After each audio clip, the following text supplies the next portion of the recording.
When I first moved in this area, it was beautiful homes. Just driving from neighborhood to neighborhood to neighborhood, all the houses was beautiful. No boarded up houses.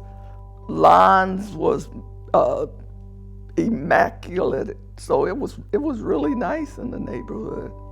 We had everything we needed in the community. If you drank, they had 3 bars, they had grocery stores, they had shops where if your car needed fixing, if you had laundromats, they had everything around this community. They had churches. Whatever you need was in this community at one time. It was a pretty nice place to raise your kids, except there wasn't any activities really for the young people inside the neighborhood. So I had to take my youngest son outside the neighborhood to enjoy parks and different things. I've watched the neighborhood go through a major transition from what it once was.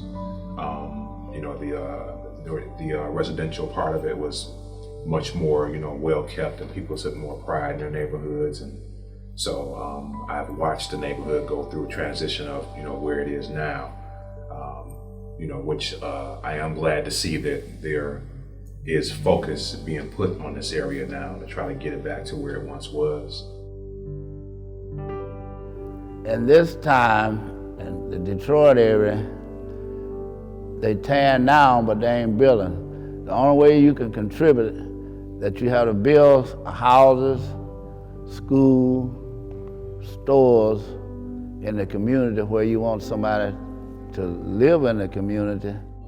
Okay, what I would like to see her add, what comes to mind for me is seeing more recreation centers, more after-school programs, mentorship programs, just more programs and that would help to appeal to our youth. Another thing we need in our community is more senior facility. The senior building that I live in and the one right across the parking lot. These two are the only senior buildings they have in this area. So some of all this here green space, they can put some senior buildings up. In recreating this area and recreating the city of Detroit, it's all about the young people and their needs. We have to understand that as adults, we need to step back and let them take a leadership role, because they're the ones we want to keep in community.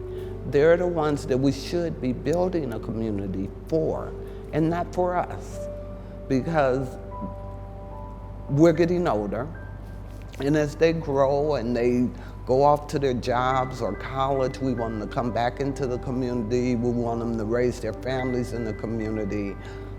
So it's about keeping them involved and invested, with their voices actually being heard, listened to, and allowing them to be a part of the planning and designing of this community.